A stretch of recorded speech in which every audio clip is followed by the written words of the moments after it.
श्री शिवाय नमस्तुभ्यम साथियों, एक बार पुनः स्वागत है आपका अपने चैनल शिव महापुराण में। आप में से कई लोगों के मन में प्रश्न होगा कि 16 सोमवार के व्रत यदि सावन माह से शुरू करना चाहिए तो कौन से पक्ष से शुरू करें, शुक्ल पक्ष या कृष्ण पक्ष? इसकी पूजन विधि क्या है, पूजन में क्या क्या सामग्री ली जाती है, पूजन कैसे करें, भोग किस सामग्री का लगाना चाहिए, भोजन में हम क्या ले सकते हैं, मासिक धर्म के समय व्रत करें या ना करें, कितने दिनों बाद हम पूजन करने लायक हो सकते हैं, महादेव का अभिषेक पूजन आराधना कैसे करें, अभिषेक की सामग्री भी क्या होती है, व्रत के लिए संकल्प लेना आवश्यक है क्या? और अंतिम प्रश्न, यदि हमारे 16 सोमवार पूर्ण हो गए हैं तो हम 16वें सोमवार पर ही उद्यापन कर दें या 17वें सोमवार पर उद्यापन करें? उद्यापन विधि क्या है? तो मैं आज आप सबके प्रश्नों के उत्तर इस वीडियो के माध्यम से विस्तार से देने का प्रयास कर रही हूँ। सबसे पहले तो आप यह जानते हैं कि महादेव बहुत ही भोले भाले हैं। उन्हें प्रसन्न करने के लिए कोई भी आडंबर की आवश्यकता नहीं होती। फिर भी हम भक्त उन्हें मनाने में कोई कमी नहीं रखना चाहते और होना भी यही चाहिए।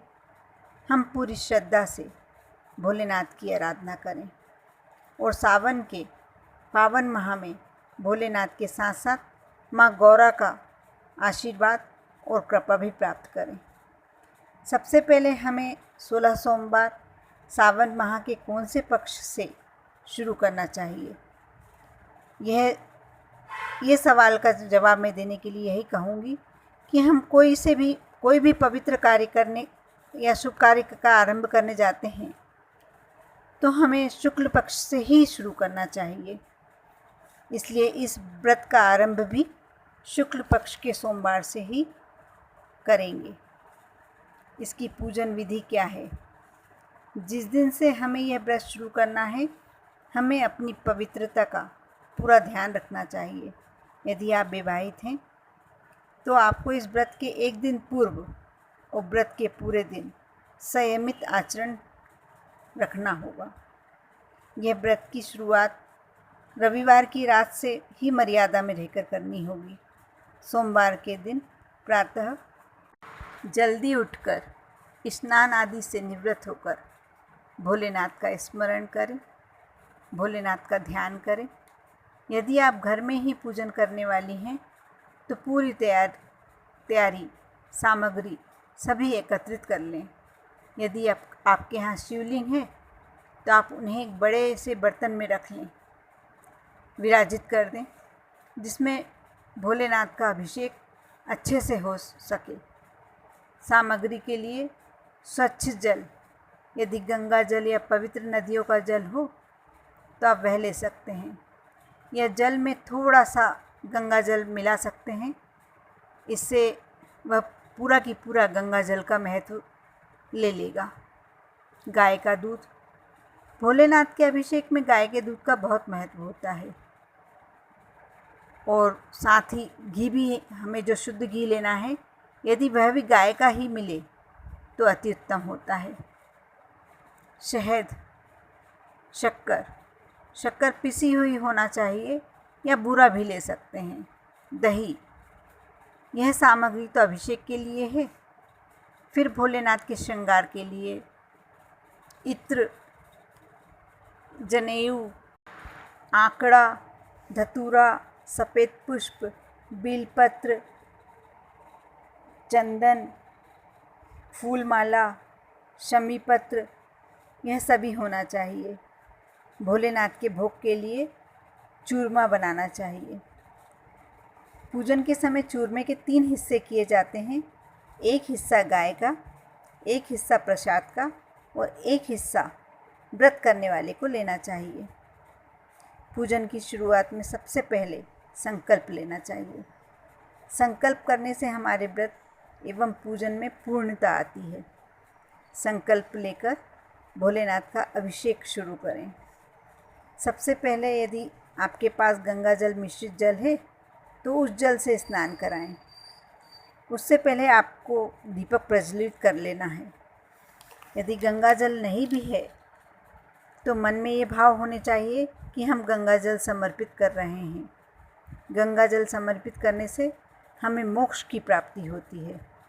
उसके पश्चात क्रमशः दूध, घी, पिसी शक्कर इत्यादि सभी से अभिषेक करना चाहिए। दूध समर्पित करने से संतान सुख, घी से समृद्धि, शहद समर्पित करने से आरोग्य प्राप्त होता है। इन सभी सामग्रियों का पंचामृत बन जाता है। ये सभी सामग्री समर्पित करते समय शिवलिंग को दोनों हाथों से अच्छे से स्नान कराना चाहिए। इसके बाद पुनः जल समर्पित करना चाहिए।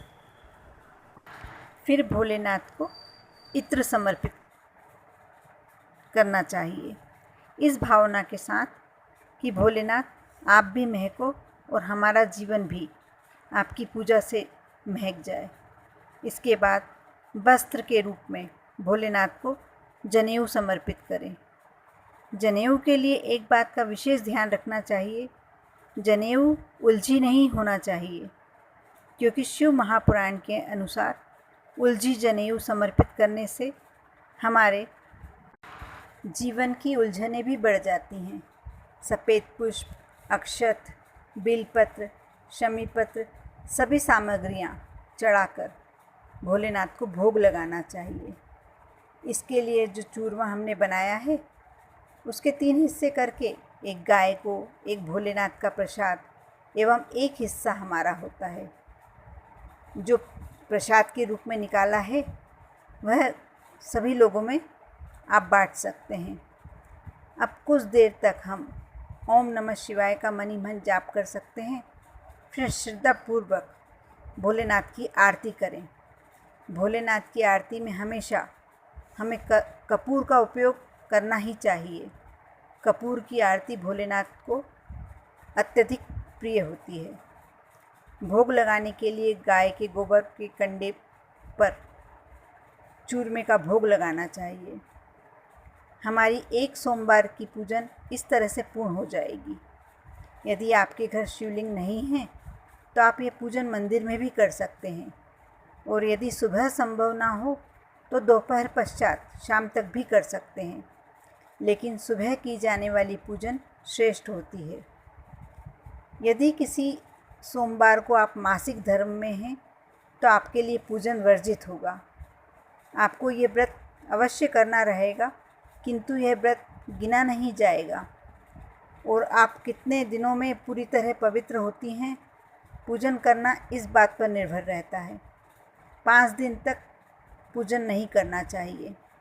अंतिम प्रश्न यह है कि 16वें सोमवार को उद्यापन करें या 17वें सोमवार को। 16 सोमवार पूरे होने के बाद 17वें सोमवार को उद्यापन होना चाहिए। उद्यापन के लिए आप अपनी यथाशक्ति आयोजन कर सकते हैं। 5.25 किलो गेहूं के आटे का चूरमा, नहीं तो 1.25 किलो आटे का चूरमा बनवाकर पंडित जी से पूजन अभिषेक करा के एक जोड़े को, या आपकी श्रद्धा हो तो आप 16 जोड़े भी जिमा सकते हैं, और अपनी शक्ति अनुसार कपड़े वगैरह जो दक्षिणा देना चाहते हैं वह देके विदा करें। जो आपने प्रसाद के रूप में चूरमा बनाया था उन्हें रात्रि में घर में नहीं रखना चाहिए, सभी लोगों में प्रसाद के रूप में वितरित कर दें। इस प्रकार आप यदि 16 सोमवार का व्रत संपन्न करती हैं तो निश्चित ही जिस कामना के साथ किया गया है वह अवश्य पूर्ण होती है। मनोवांछित फल की प्राप्ति होती है। जिस दिन आपका व्रत रहे उस दिन आपको बुराई करने, अपशब्द बोलने, झूठ बोलने से बचना चाहिए। आशा है 16 सोमवार के व्रत के संबंध में आपके जितने भी संशय थे वे अवश्य दूर हो गए होंगे। ओम नमः शिवाय।